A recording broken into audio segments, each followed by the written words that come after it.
first of all, I just want to thank everybody for joining, especially on this really special day. So today is National Human Trafficking Awareness Day. So this is a topic and an issue that I'm very, very about. So I just want to thank everybody for tuning in today, so we can learn and grow and share a bunch of information together so we can continue to spread awareness. That's what today is all about, is bringing awareness to this ever-growing issue.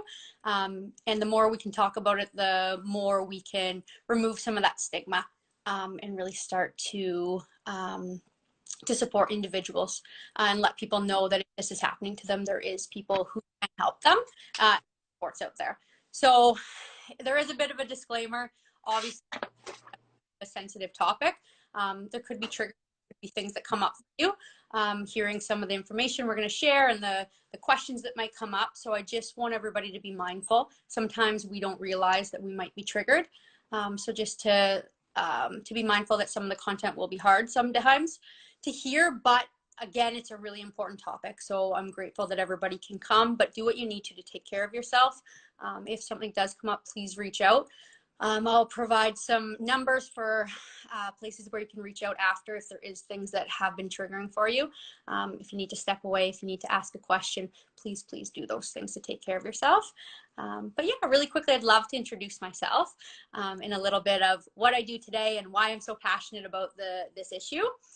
So I am a survivor of domestic sex trafficking. I exited my trafficking situation about 8 years ago, and ever since then, I really started to want to share a little bit of my story and my knowledge around human trafficking. And through that, I grew and educated myself as well, and tried to expand on my understanding. I'm a big believer that education is power, and I often wonder if somebody came and talked to me about human trafficking, if somebody talked to me when I was in high school about it, if there was campaigns or awareness projects like where people were sharing about it, would it have happened to me? Maybe not. Maybe I would have been able to identify those red flags before it was too late. So really, that's a big piece of what I love to do today, is every opportunity I get, I will chat about this. I talk about it at family events. I talk about it to people in my life. I share it clearly on the internet, wherever I possibly can. So that's one part of what I do. And another big piece is I work at Victim Services in Durham region as a human trafficking crisis intervention counselor, where I work frontline with survivors of human trafficking, some of the most brilliant and resilient and brave and amazing young people, who I truly believe have the ability to reach whatever goal it is they've set out for themselves. And sometimes they just need a little bit of support. And that's really what we try to do at Victim Services, is to provide that extra support. Listen, try and cater our interventions, our support to their unique needs, and understand each person needs, because everybody is an individual. What worked for me to get out might not work for everybody else. So to really connect and network and reach out to all the resources to be able to do that. We have great partnerships with other organizations throughout Durham region, throughout Ontario, and actually throughout Canada, where we collaborate to ensure we can do those things. Another big piece is I work closely with the police services to help them connect with individuals, or if their first contact, they can refer to me, so somebody doesn't have to report to police if they don't want to, or it's not something they're comfortable with. They can still access reports through Victim Services. That's amazing. And I also deeply believe that education, I mean, that's why the project exists the way it does, is such an important part of how we can feel empowerment and feel like we know enough. I mean, like, you can't stop bad people all the time, but you can better equip yourself with the knowledge. And I think it's the work you're doing is incredible. I feel like there's so many adjectives, but it's also not my place to tell you that you're being brave, because you're kick-ass and I think you know that. But yeah, thank you for sharing everything with us today. So as you know, we put together a list of questions, and I think we wanted to start with just sort of demystifying this a bit, because I asked a couple of friends, started going into this day, and a lot of us, like, our point of reference is very, like, it's twofold. It's either missing and murdered Indigenous women and girls, or it's the Taken movie. Like, those are the extremes that I was getting from my social circle. So maybe we can start with, what does human trafficking look like in Canada? Yeah, and I think that's a great question. I think it's a big question, right? There's a lot of conversation that we can have around what does human trafficking truly look like. And first, I think to start that conversation is really around, okay, what is domestic sex trafficking? Because the majority of what we see in Canada, and it's one of the stats I think we shared earlier on, is that domestic sex trafficking is the most prevalent here in Canada. So that means that it's happening to our boys and our girls. This is a concern or an issue that is happening in our backyards. It's happening to the kids that go to the same school as you, that access the same community centers, play on the same sports teams, grew up in your neighborhood. That's who it's happening to. So it's really important, like you said, we understand what does it actually look like. Because me too, my education around human trafficking was the movie Taken. So when I actually had no idea that that's what was happening to me, because I thought it had to look like that movie. I thought I had to be taken to another country. I thought I had to be kidnapped. I thought I'd be thrown in the back of a van, thrown down a flight of stairs, tied up, locked up, beaten every day. That's what I thought human trafficking was. Right. I didn't realize what it was until I got out, until somebody explained to me what it truly was, because movies and media really portray it to look one way, and it actually different. So if we look at some of the most common myths and misconceptions around human trafficking, and I think if we debunk these myths and misconceptions, it'll really paint a better picture of what human trafficking truly looks like in an Ontario or Canadian context. And I'll play off that movie, Taken, right? In that movie, these two young teenagers, they fly from the States to Paris. They get off the plane in Paris, they meet this charming man outside of an airport. He's a complete stranger. He offers to share a cab. They get in the cab. He takes them to the apartment they're staying at. They share, they're there all by themselves. Later that evening, he comes back with his partners. They break in. There's a dramatic scene. One girl's fighting off two men in the living room. The other girl's hiding underneath the bed. They're pulled from underneath the bed. They're kidnapped, forcibly removed, tied up, locked up in separate rooms, and then auctioned off into the sex trade. That's what I thought human trafficking was. So many myths from that movie. Biggest one is, I think young people, especially, I know I did. I thought because of the word trafficking, movement needed to take place. You had to be from one place and brought to another place, when really zero movement needs to be taking place. You can be born and raised in Toronto, and you can be trafficked within Toronto. Zero has to take place. Other huge misconception from that movie is a lot of people think it's a much older male trafficking a much younger female, when in the reality, the two parties often look very close in age. Has to look like you belong together. Less questions are asked from the outside world if it looks like you're just hanging out with a group of friends. And then to go along with that misconception is that gender. A lot of people believe that it's just males that traffic females and just females that are being trafficked. But really, in reality, males can traffic males, females can traffic females, females can traffic males, and males can traffic females. It can go any which way. And that's something that's really important for us to understand as well. A couple other misconceptions from that movie that I think we've already kind of touched on is that being kidnapped, being forcibly removed from a location. And you see it in that movie. It's so Hollywoodized movie. And really, that's not what it looks like. Rarely are you kidnapped. You know, you go with this person because they've taken the time to get to know you. You go with this person because they've begun to build some form of relationship, whether friendship or in fact a romantic relationship. They've got to know what you feel is lacking in your life. They've listened to you in a way that nobody else has listened to you before. So when they offer you a safe place to stay or to come and stay with them, oftentimes you'll say, okay, I'll come, because they've really got to see what basic needs of yours aren't being met and then offer them to you. So oftentimes you go with that person because you believe they're going to take the best possible care of you. You go with that person because you believe they're going to love you, and they're going to love you in a way that nobody else has. So you end up in a situation. Oftentimes you're not tied up. You're not locked in a room. You in fact stay. It feels like there's invisible bars. You feel as if you leave, nobody's going to take care of you this way ever again. You feel as if you leave, nobody's going to love you in the way that they do. That's why you stay. It's not around that whole physical violence thing as well. Yes, there's physical violence almost always in a trafficking situation, but again, not the way it's portrayed in movies and media. I don't like to give traffickers a lot of credit, but they are savvy business people. And at the end of the day, they're not going to damage the product that they're selling. They're going to find alternative ways to keep you there, and it's usually through psychological manipulation. That physical violence is at the beginning. It's to instill that fear. The threat alone is enough to keep you there. That's really what it looks like. So those are some really common misconceptions, I think, that people believe human trafficking to look like, when really it's much, much different than that. It's horrifying that I'm learning about this as like a 30-year-old woman now versus like when, like, I wish this was what they told me in school or what my friends heard in school, because now I'm wondering, did I know anyone who was in a situation where there was an adult taking advantage of them, or even someone their own age-ish, you know, like and my head is like spinning thinking about, it doesn't look the way that we've sort of learned it looks like from movies, because no one has given us an alternative education around this. And it's not an easy thing to Google. Like, people don't sit down on a Friday night and go, you know what I want to learn more about? Like, that probably doesn't happen very often. Exactly. So it's like things like this where we get to have these conversations, right? We get to advocate for, let's learn about this in school. Let's learn how this actually happens so we can identify those red flags. Like, this is just a couple misconceptions we're debunking.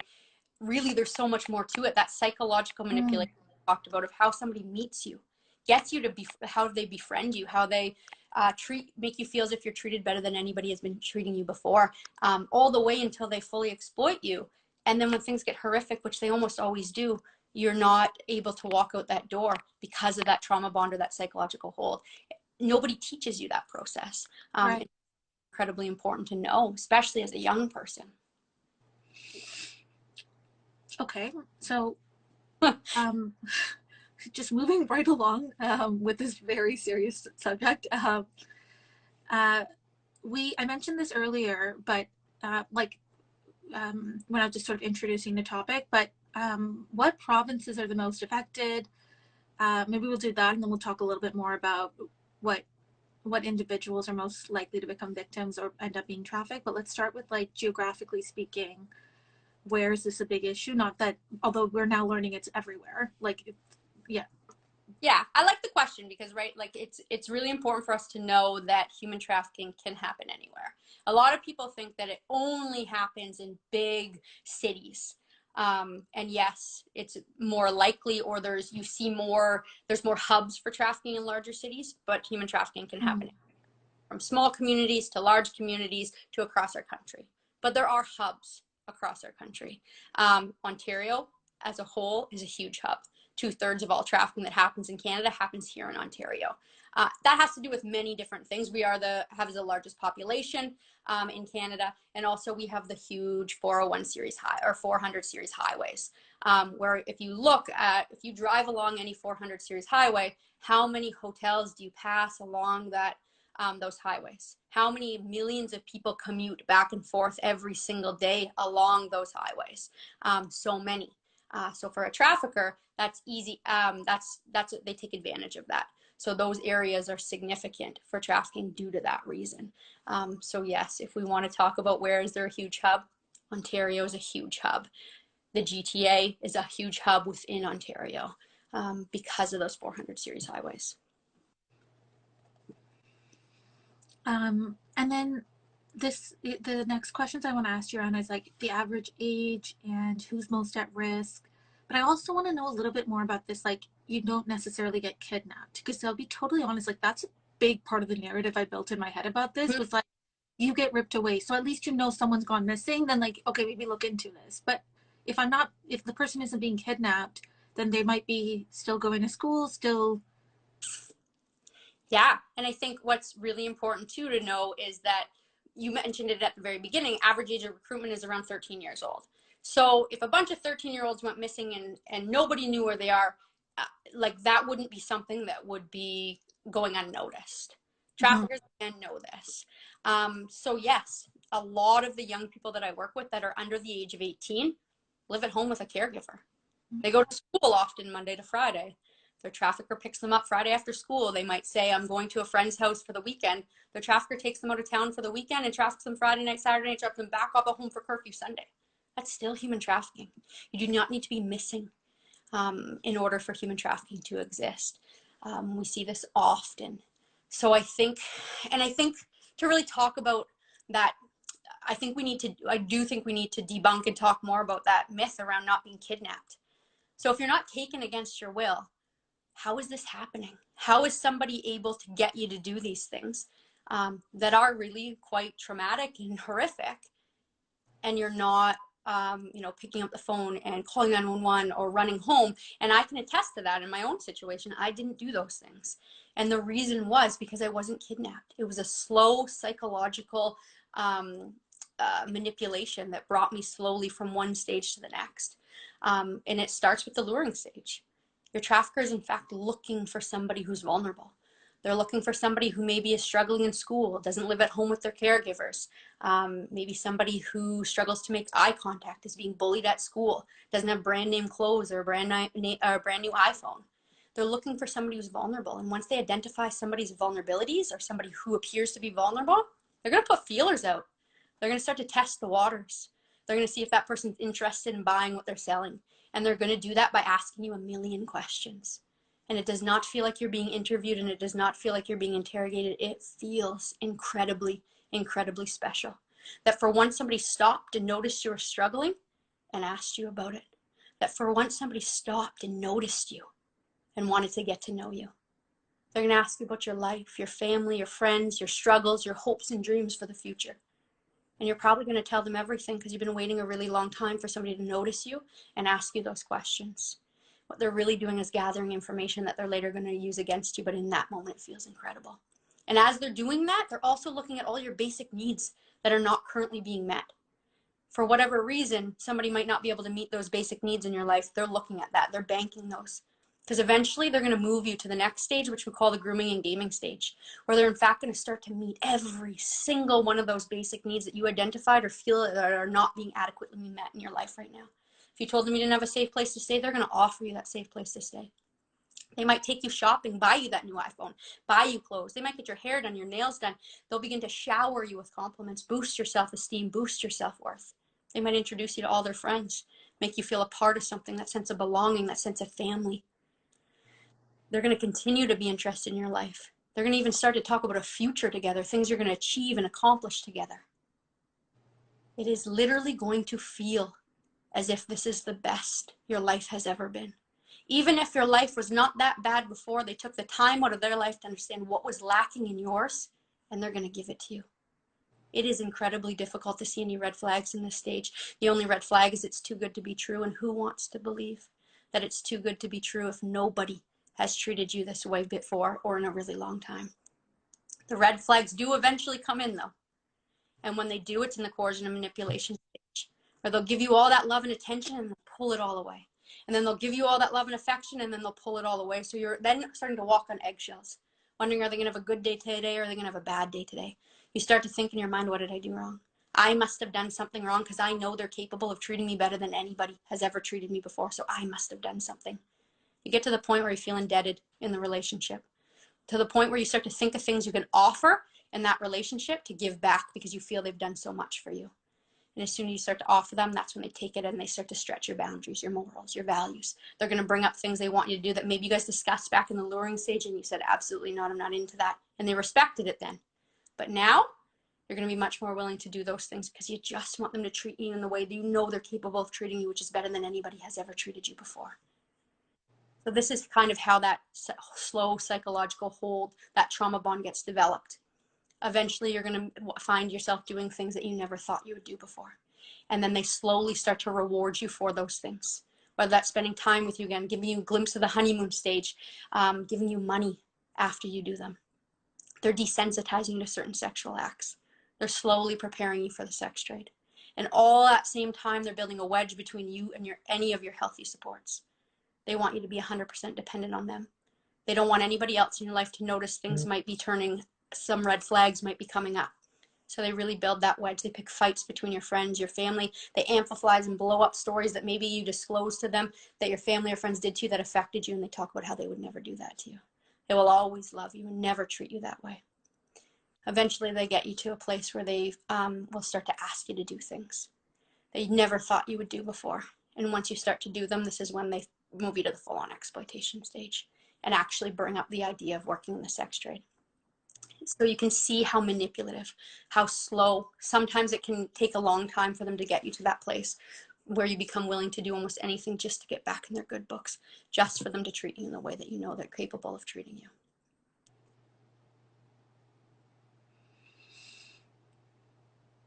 Fuck. sorry, I don't know what else to. Yeah. It's so methodical. Like it's so like it's when you sophisticated. sorry, say again. It's sophisticated, thought out. Mm. It's not something that somebody just one day you're in a relationship with somebody and they're like, oh, maybe I'm going to try to traffic you. It's been thought out from the day they first sent that first DM to you. So let's talk about maybe the people getting these DMs, Mm. and then move. Yeah. So we know this is intentional. We know it's happening in Canada. We know that it doesn't necessarily involve kidnapping, which like makes it harder to point out and notice when it's happening to someone other than maybe even yourself, but also your peers, your loved ones, your siblings, cousins, children. Who is being trafficked here? Like, what are the rates? I know you mentioned it's also men or boys. It's also girls. Yeah, like. Yeah, so I often get the question of like, I'll go and talk to people and they'll be like, Carly, tell me who I'm looking for. What do individuals look like who are being targeted? And there's no physical description. But what I can tell you is who is at most risk. Targeting factors that traffickers are actually looking for in an individual. Traffickers are experts at really seeing who is most vulnerable. They have the same skills sometimes as people in the helping profession. They can sit in a room filled with young people and we can maybe identify who we should go check in with. You know, whose body language is a little off, who's a little bit distant, closed off. Maybe we should check in with them. We have that skill as people in the helping profession. Trafficker has the exact same skill. And they're looking for somebody who's vulnerable. So really, who is at most risk? People that have both individual targeting factors and systemic and societal targeting factors. So individual targeting factors or vulnerabilities, which everybody has, would be things like low self-esteem, lack of self-worth, maybe lack of confidence, maybe problems at home, problems at school, maybe being bullied, not feeling adequately or unconditionally loved by your caregivers, maybe not having a strong support network, maybe experiencing or in fact witnessing previous abuse in your home. Those are all individual targeting factors, risk factors, vulnerabilities that make you susceptible to being trafficked. But then if you add on now another layer and you add on societal or systemic targeting factors, things like maybe growing up in poverty, growing up in a community that has a high proximity to crime, maybe being racialized, being indigenous, being from the LGBTQ plus community, just being a girl makes you more susceptible to this crime. Being a newcomer, having language barriers, being in an isolated community, a community with little to no socioeconomic supports. So if you can check off multiple of both individual and societal, that's who's at the highest risk of being trafficked. And that's who a trafficker is in fact looking to target. And it's crazy because everybody has vulnerabilities. There's not a person out there that I've met that can be like, I don't have a vulnerability. I don't care if you're the most successful human being in the world. Everybody has vulnerabilities. And what's really crazy to me is that growing up, nobody ever talked to me about vulnerabilities.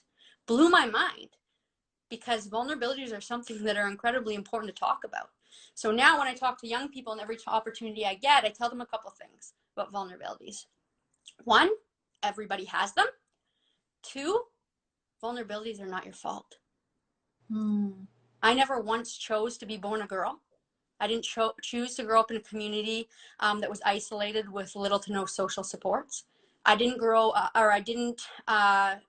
choose to experience previous abuse as a kid. I didn't choose to have low self-esteem or lack of self-worth.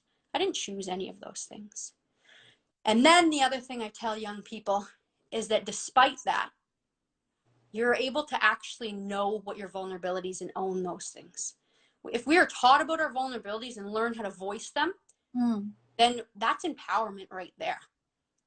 Today, I tell young people, I still have the same vulnerabilities that made me susceptible to being trafficked.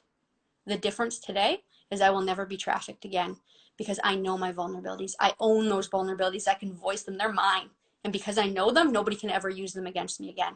And I, in fact, can use those and flip those to a positive to show my resilience, show the strengths, all those different things that I have. And if we start to talk to young people about that, we're teaching them about empowerment, to own who they are. And I can tell you right now, it's incredibly difficult to traffic somebody who is empowered. So there are all these issues, like pretty much all of them are not the fault of the person that ends up being trafficked. We know that being a girl, from having previously experienced abuse, or from a low-income, low social support network space or region, all of these things increase your likelihood to be trafficked, or that someone would prey on you to do such a horrible thing. How, like, is there an intersection here with missing and murdered Indigenous women and girls? Because I saw two questions about it, and I want to like create space for that. Because do you want to take a slight detour and then go back to our question list with that? Yeah, well, I think if those are the questions that are coming up, I think it's an incredible point right now. So if you think about some of the vulnerabilities that I'm touching on, tell you that Indigenous youth, Indigenous women and girls are overrepresented when it comes to human trafficking. Over 50, I think the stat is around 51% of individuals who are trafficked are Indigenous.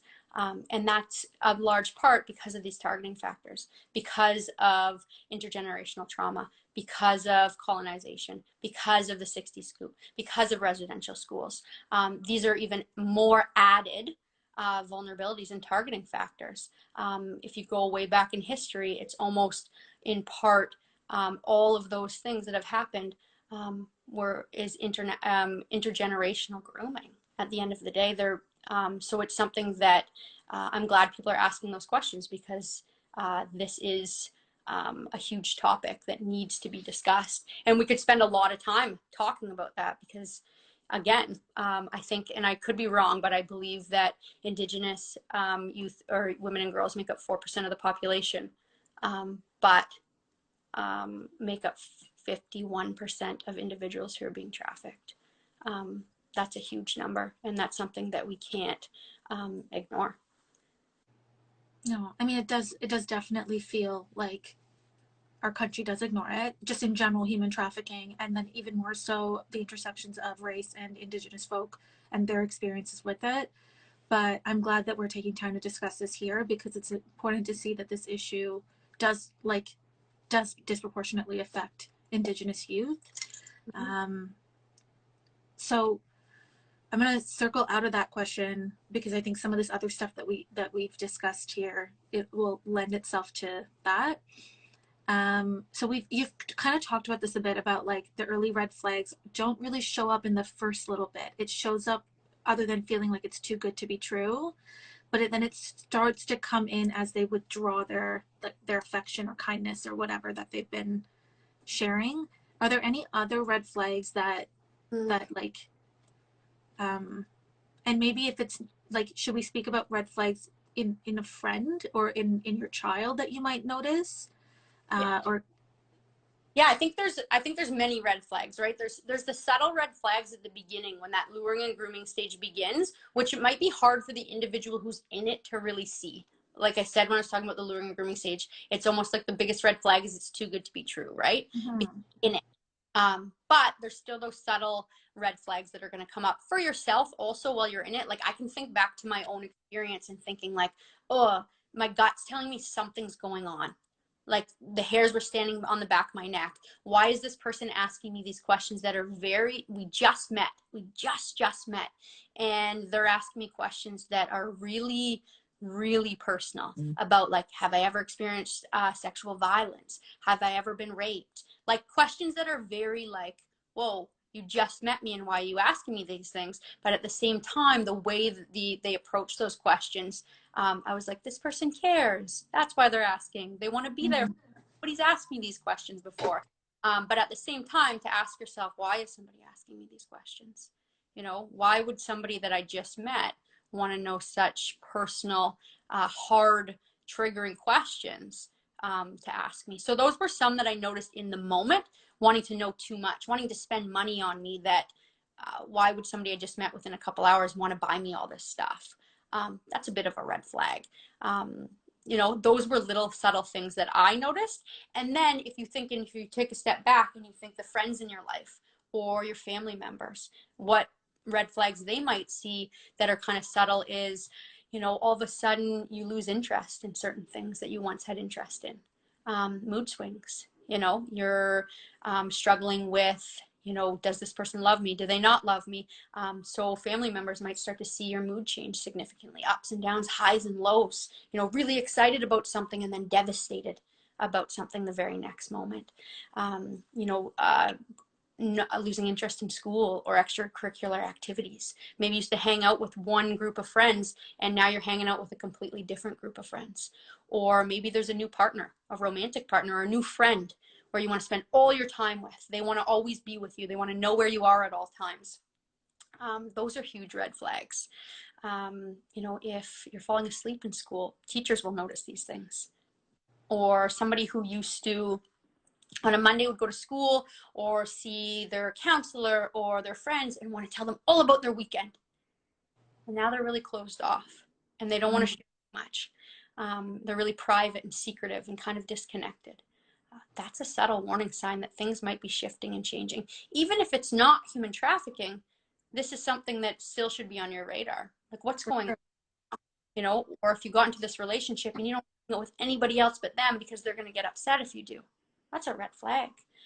Even around just a healthy relationship, it's an opportunity too to have a conversation with somebody, to talk to them about what is a healthy relationship. Again, vulnerabilities, these things we don't talk too much about, we don't learn too much about, but there's often really great opportunities to have those conversations. And those are some of the red flags that I see. And then there's more, right? There's ones that get a little bit more obvious. You know, that unexplained clothes, unexplained hair, unexplained nails, unexplained jewelry. If you're a young person, you're living at home and the caregiver's not purchasing those things for them, who's getting those for them? If it's a new boyfriend or girlfriend, why? Why are they buying you these things? Why are they getting your hair done for you? Why are they buying you a brand new Louis Vuitton purse? These are things to really, those are red flags. A big red flag I see with the young people I work with is sometimes I'll ask them a question about their weekend. Super simple. I'll be like, hey, what'd you do this weekend? And they'll stop and they'll take a good 3 seconds to answer that question. And what they're thinking in their mind is, what do they want me to, how do they want me to answer this? How does my trafficker want me to answer this? How can I answer this and not get somebody in trouble? Those are subtle red flags that you start to see.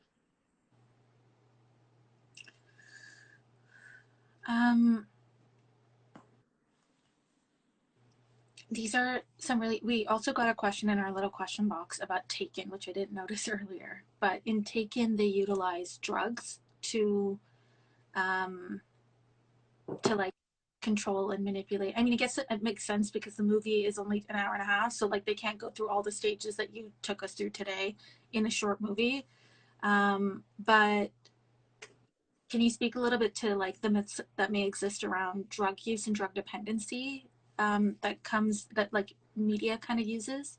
Yeah, I love this question. I usually mention it about in the myths and misconceptions because it is a big one. A lot of people have an image in their mind of what somebody who is a potential victim or a victim of trafficking looks like. And a lot of times in their mind, they believe either they're already somebody who is street involved and dependent on a substance, or their traffickers actually get them hooked on a substance and through that.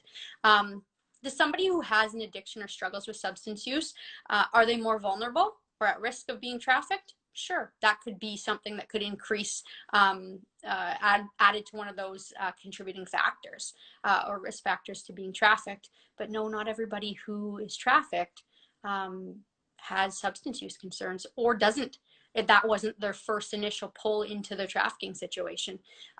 Maybe they didn't use or weren't subject to being introduced to drugs the entire time, but sometimes what we see happening is they exit, and in order to cope with the trauma, sometimes drugs do come into the picture. So drugs can be a part of it, but it's really important that we don't have this idea or this image in our mind that everybody who is trafficked is street involved, comes from a broken home, is using drugs every single day, are overdosing, that their traffickers are feeding them and pumping them with drugs. When a trafficker utilizes drugs with the individual who they're trafficking, it is just an increased way of control. It's used to control them. It's either given or taken away. If it's given so that they stay up longer to make more money for them, or it's taken away because if they're trying to leave, and they'll use it for them to come back. So it can be used as a means of control, but no, I've met many people who are involved in trafficking and have never used substances before. Thank you. Yeah, I think that better helps deconstruct this like image I had in my brain. I think a lot of us have in our brain around this, because it clearly is a lot more less like sensational than we've built it in our heads, or like less dramatic. I don't even know the right word. It's not what we built it up to be. And it seems like it could really just be anybody. And that's really, really terrifying. One of the things that I think is interesting, and I think I read a little bit around like misconceptions around this, and there's like this idea of like, what is consent? Because if you've agreed, because in the way that you did the flow, and if you're just joining us now, this will be saved on our Instagram story or Instagram videos, so you can go through and listen to Carly explain sort of the flow of how someone ends up being exploited, and what like a perpetrator is like kind of doing in the different stages. In the way that you sort of listed it out, it makes it sound like eventually it's consensual, but not actually, obviously. Can you speak a little bit more to that? Because that, I feel like, is obvious. Yeah. Yeah. Great question, because it is. And for me, I can tell you from my own situation and from the young people that I work with, oftentimes they'll look at me and they'll say, but Carly, I said yes. And I was the exact same way. You know, my traffic, like, you can dance or you can escort. And I chose one. So I thought I consented. But not many of us know the true definition of consent. And I didn't know the true definition of consent until I was in my 20s, after I had exited my trafficking situation. Wow. We're taught from the time we're very young that yes means yes and no means no. Not wrong. It's just not how it is. You can say yes, but it not be consensual. So there's actually certain elements that have to be present in order for true consent to exist. It has to be clear, it has to be coherent, it has to be willing, and it has to be ongoing. So what I mean by all those things is, when I mean by clear, it has to be, you have to understand exactly what you're consenting to. If somebody asks you to do something, they have to explain it to you on how it's going to be. They can't change it halfway through, because then you have to reconsent to it.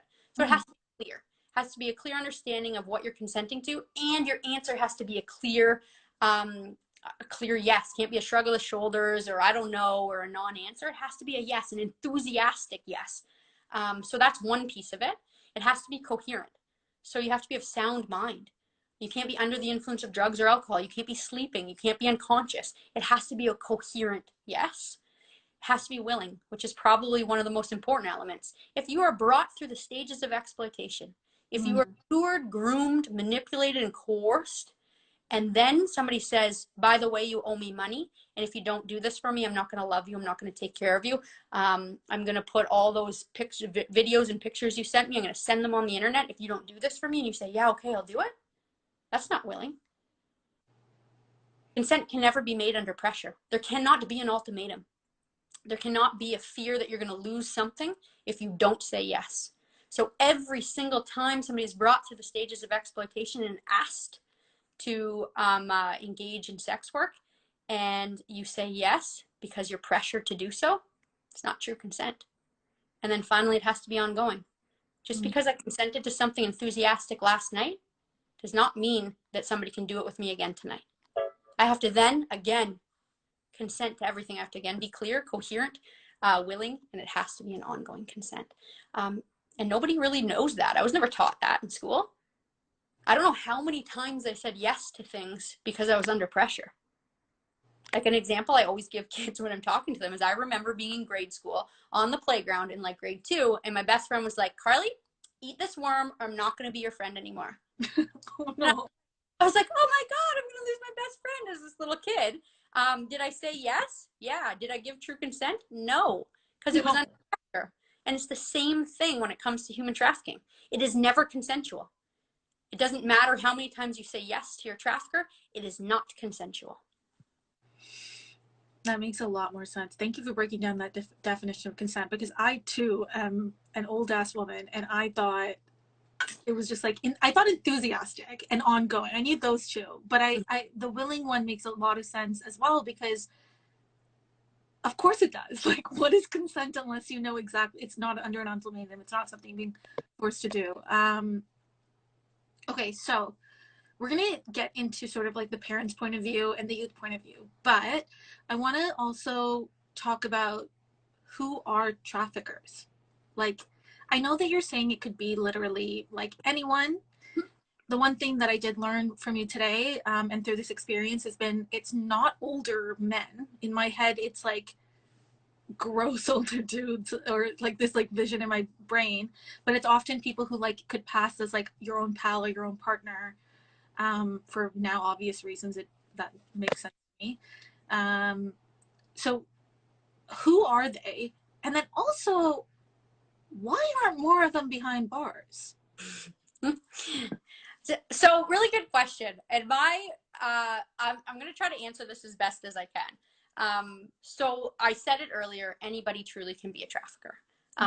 Yes, there can be old creepy men as traffickers, but more often than not, we do see traffickers being individuals who are similar in age to the people that they traffic.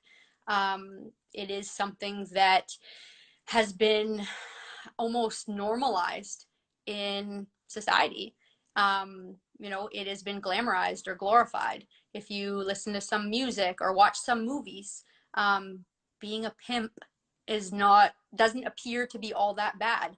There's a lot of really glamour around it. Think about it. I remember being in high school, and if a guy had more than 2 girlfriends, his buddies were calling him, "Oh, you're such a pimp. You're so," all this. Like, so the idea of what a trafficker is, because pimp and trafficker are the exact same thing. Like, we can use that word interchangeably, but the word pimp is so glamorized. It's almost like a cool thing to be. Right. When really break it down, you say, actually, a pimp is somebody who is trafficking. They're a trafficker. Then it doesn't seem so glamorized anymore. So to be completely honest, again, I'll say it again, anybody can be a trafficker. There is a stat, I think, out there that I think it says something like 83% of individuals who have been arrested are male, like perpetrators have been identified as male. Can females be a trafficker? Sure. More often than not, though, we do see women put in the role of recruiter, meaning they're not actually the trafficker. It's become a part of their exploitation. Their traffickers forced them or manipulated them or coerced them into recruiting other young people for them. Sometimes it's more common, or you're more likely to trust another young woman rather than an older male. It's harder for the outside world to see that as a threat. But I do want to be mindful that these women are put in that role. Again, they're not consensually saying yes to this, and their exploitation does not stop. So they are forced into that position or manipulated into that position. I see individuals who are put in the role of recruiter as victims themselves. Their exploitation does not stop. So that's another thing that we see.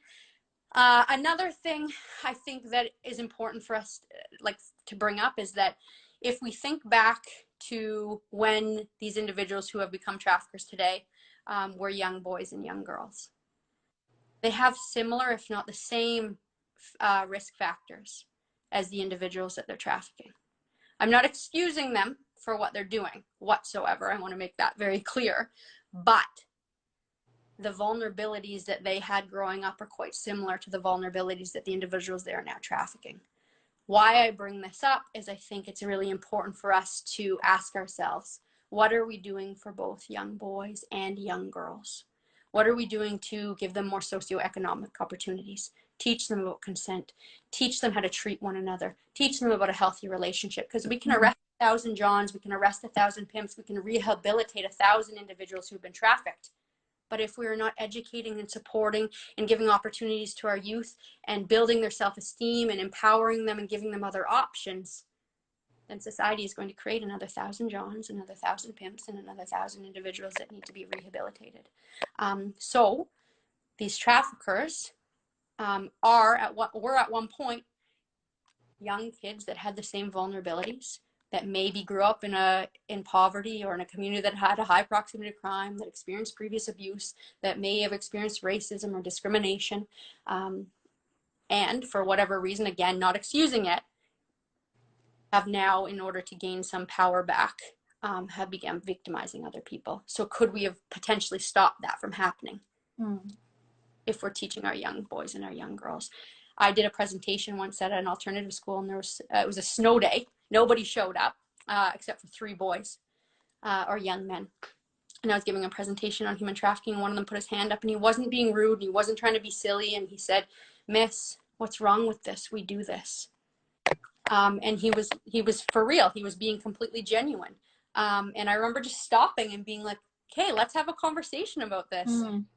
And he listened, and he didn't realize what the flip side was.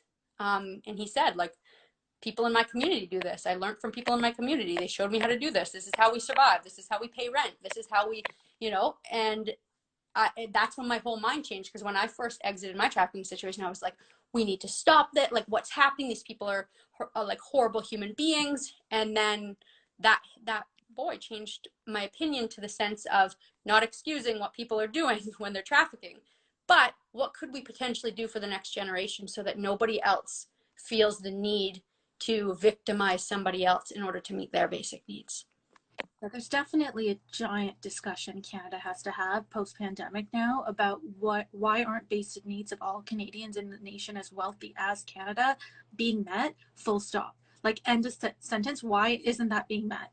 Where is our money going? Why are we not increasing taxes on the ultra rich to put back into these communities? We're seeing it in there's so many versions of why that should be happening. This reason about like how to prevent a new generation of people having to experience human trafficking but also end up being perpetrators of it is on that list. But there are so many reasons as to why social safety nets should be a basic need, like basic thing met within a country as wealthy as Canada.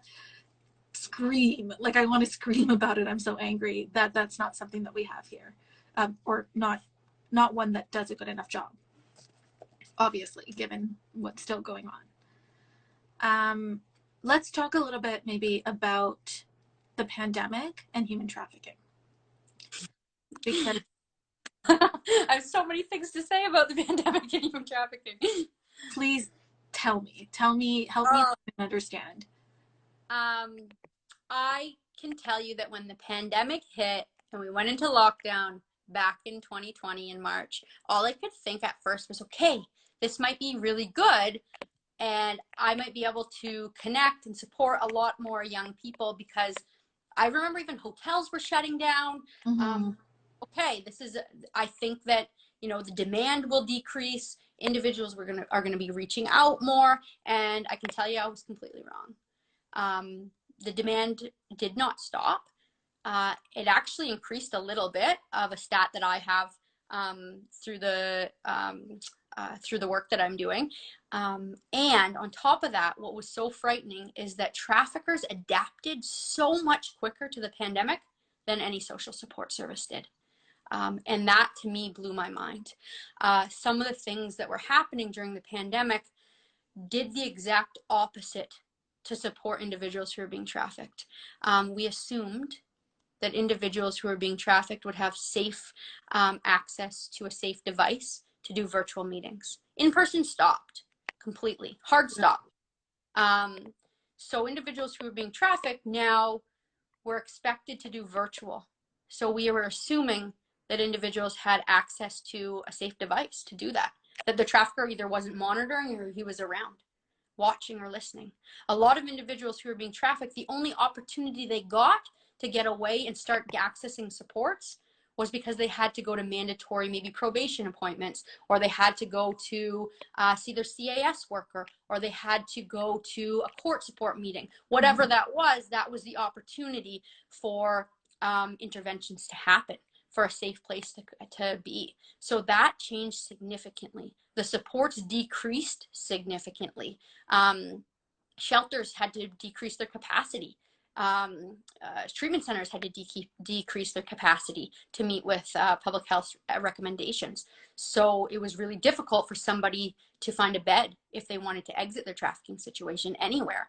On top of that, because you had to, at the beginning, you had to isolate for 14 days, if somebody had substance use concerns, most places that were inpatient, like a shelter or a crisis bed or anything like that, weren't able to take somebody because they didn't have access to deal with withdrawal symptoms, and they couldn't have somebody coming and going. So they weren't even taking my clients or individuals, this population. Sexual health clinics shut down, which to me blew my mind. So nobody who was being trafficked had access to sexual health care. The reason why sexual health clinics work so well, and I'll just tell you, most of them are still closed today, which is, again, a struggle. Why sexual health clinics are so important for individuals who are being trafficked, because it's just drop-in basis. There's no stigma, non-judgmental. You don't have to have ID. You can walk in and get the support that you need and walk out. And it can be a one-stop shop for a lot of different resources. Now, they have to call. They have to talk to receptionists. They have to get a phone appointment. If they don't answer that phone call, they have to try again. And then once they do finally get the phone intake, then they have an in-person meeting, and they have to show up within that time frame, or else they lose the appointment. If you're being trafficked, you don't get to choose when you go to things. So that was a huge impact. I'm not even close to done about how this has impacted people. The other piece was young people. The amount of young individuals that were recruited into a trafficking situation, lured and groomed into a trafficking situation, increased significantly during the pandemic. Young people were now out of their schools, which for a lot of young people, that's their safe place. They were now at home, more screen time. They were disconnected from their friends, their hobbies, their mental health began to decrease. They were alone. They had nobody to talk to. They were looking for friendship, connection in any way, and traffickers took full advantage of that. Went to social media, and they were recruiting and recruiting and recruiting, because when your needs could not be met because of the pandemic, guess who was willing to meet those needs? A trafficker. And then on top of that, sex work changed completely as well. People who maybe were doing sex work by choice, if that's what they were doing in different aspects, those areas were shut down. Clubs were shut down, massage parlors were shut down. So individuals were then recruited by traffickers, or they felt pressured into doing hotel work, things that maybe they'd never done before, that increased their risk in a lot of ways, in their safety. So we saw that. And then we even saw platforms that sell sex adapting quicker to the pandemic than service providers. They were offering options to do online sex work, and that was being offered on different platforms where sex is sold as well. So those are some of the things. I could honestly go on and on and on, because I've talked to my clients at length about how the pandemic has impacted them. And some of my clients have literally said to me, you know what, one day I had all the supports and I woke up the next morning and I felt like nobody cared anymore. So I think this ties in well with a question that I was going to end with, but I feel like I have to say it here. What can I do about that? What can I do, or our community here on Canada Project who's watching this, how do we, who do I call to get these shelters back open, or these clinics back? What's the holdup? There's something seriously wrong if a trafficker's operation can adapt, but our services and our systems are not able to. Yeah, and I think it's a struggle, right? Because it was a pandemic that we've never seen before. Nobody was really prepared for it, and I think the response and how public health's recommendations worked for some people. But if we look at certain populations that are incredibly vulnerable, that are being taken advantage of, that their basic needs are being stripped of them, those individuals fell through the gaps. It was almost as if, again, like I said at the very beginning, we assumed that every individual would have access to certain things. And it's not fair for us to assume that every single person, every population would be able to access some of those things. And these are the most vulnerable individuals. These are the people who constantly slip through the gaps. And during the pandemic, those gaps were widened and widened and widened. Slowly, things are going back. We're doing in-person again. Starting to adapt. Shelters are back open. Sexual health clinics, not so much so far. But things are slowly coming into place. It doesn't change the damage that's been done. And I think what really needs to be done, and most importantly, because I think these things are now things are opening back up, things are happening again. I think more importantly, what needs to be done is really the awareness piece. We need to talk about these things. Nobody wants to talk about some of the most vulnerable populations. Nobody wants to advocate. Nobody wants to, like, it's a tough conversation. It's a tough topic. It's, it's hard for somebody to say, hey, we failed somebody. But I'm in a frontline work. I'm a service provider, and I can say that I feel at times I failed my clients. And what can I do differently other than saying, this is how I feel. I'll take ownership for that. And these are the things that I saw as missing. So what can we do better next time? What if this happens again? We need to listen to the experts. The experts are the individuals who actually experienced it. Talk to them. 100%. Ask them what changed for them. Ask them what was lacking. Ask them where the gaps are so that we can do better, that we can advocate, that we can reach out to community sports. We can write grants. We can ask for things to fill those gaps. What can we do to do those things, right? Does it take funding? Yes. Does it take a community? Yes. Does it take us all coming together for one common goal? Yes. And that's what we need to do, is find out what those gaps were. Find out from the people who were on the ground who had to go through those things, and find out what we can do better, what we can do different. We can say, and I say it to my clients all the time, I'm sorry. That's on me, not on you. And those are things that we have to be okay with to say. And then we can, and then ask, what would have worked better? What could we have done better? Because I guarantee you that they're going to give you a lot of information around what could have been done better. And then it's our opportunity and our, really our, I believe, our role to then advocate, to make those changes, hear what they are, as hard as they might be to hear, and then advocate. If we need to write to our local MPP, if we need to reach out, if we need to get connected with another community agency that we know that work, and say, like, let's partner, let's try and make this, fill this gap. I know this is happening, and I know this is something that we need to fix. Let's do it. Let's work together. Because not one agency alone is going to be able to fill all those gaps. Not one agency alone is going to be able to support all the individual and unique needs of one person. So it's really about coming together and putting our heads together and really working hard and being okay with, what, some things didn't work. Let's try again. How can we fill that? Because if we ignore it and just pretend like, no big deal, we'll just move forward. No, we can't ignore it. We need to hear what happened and what we did wrong and learn from it and grow from it and work with people to fix that. I think you've mentioned this a few times today about how we don't talk about vulnerabilities. Well, words are hard enough, and how we don't have these discussions around consent and what that actually means when people are younger, but as they go through life as well, to be honest. One of the questions I saw it come up a couple times in our chat, but we also had it sent to us, was, if you're an adult, how do you, and now that we know that it's young people often that are like, make up the vast majority of people who are being trafficked, or there's like a disproportionate group of people who are like youthy. Whoa, my dog is not okay with that. He's very thin. So how do you talk to your how do you talk to young people, like if you're a parent, if you're a loved one or whatever, because like already adults struggle to talk to kids about sex, I feel like. So like now to be like, P.S. let's, like, here's this other whole thing you have to be worried about. How would you advise or give advice to our community to like to bring this up? Because we need to. We've talked about the importance of awareness.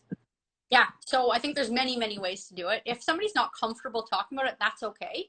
But there's people who are comfortable talking about it. One way I think is really cool is like videos like this. We have this video. Share this.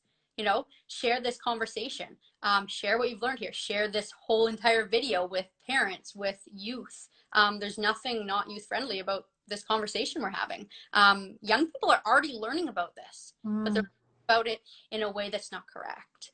And if we don't have the conversations around human trafficking and what it is, they're going to get the information anyways, and they're going to get it from somebody else. And it's not going to be the knowledge or information that's going to actually help them or equip them with tools and knowledge and empower them and teach them about consent. So I think what's really important is, if you're not comfortable talking to your youth or your kids, share videos just like this one. You can Google different ones. There's TED Talks, there's documentaries, there's different things, if you do your research, that are actually appropriate. They're youth appropriate. There's many different youth things. But if you, even that though, there's still an into a conversation to have. If you're not ready to talk about fully human trafficking, like I said before, let's talk about healthy relationships. Let's talk about consent. Let's talk about that true definition of consent. There's many different resources out there that have all of those things on it. We have a Stop HT website, and it actually has those videos. It has resources. It has different things like that. You can follow our Instagram. Again, we have a lot of different videos, a lot of different tips for parents. We put on parents and prevention nights where we actually talk about this with parents so that they are equipped then with the knowledge and information so that when they do go to talk to their young people about it, they're already prepared. They've got it. They understand it. So if there is some questions, they kind of know what's coming. And they also are equipped with the tools and resources and who to reach out to if they want somebody else to come and talk to their kid. So those are some really cool things to do. I think there's also different like Insta conversations around social media, around online safety. You can have those conversations as well that would then lead into some things. We can't just ignore it. And that's, you know, if you're not comfortable talking about it, that's okay. Because there's resources. There's that website I talked about, stopht.com, that'll have all of those things so that you can actually start to not only educate yourself, but feel comfortable educating your youth or know where to turn to provide your youth with that education to, like I said, equip them with that tools and knowledge to really start to understand that piece. And a question we just got in our chat was, at what age do you start these conversations? Which I think is actually such an interesting question.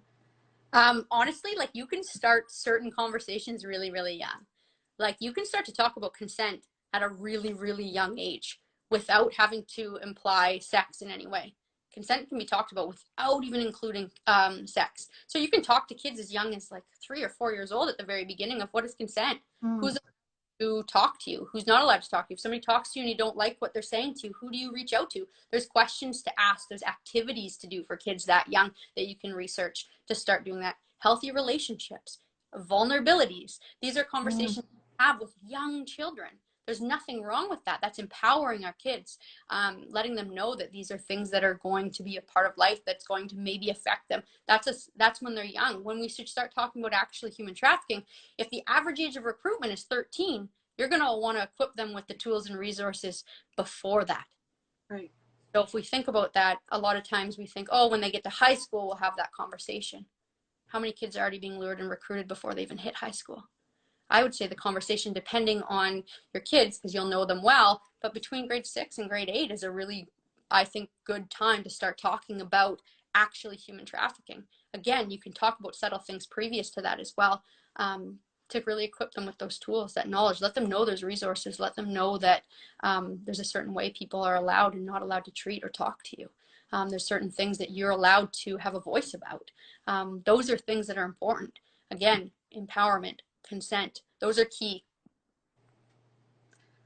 If someone's watching this video today and they, or later because it'll be saved for them to watch, and they feel like that sounds like something that happened to my friend, that sounds like something that is currently happening to my friend, that feels like something I should mention, like where can they go to access resources, as well as like what should their next step be? Is it calling a victim services group? Is it calling the police?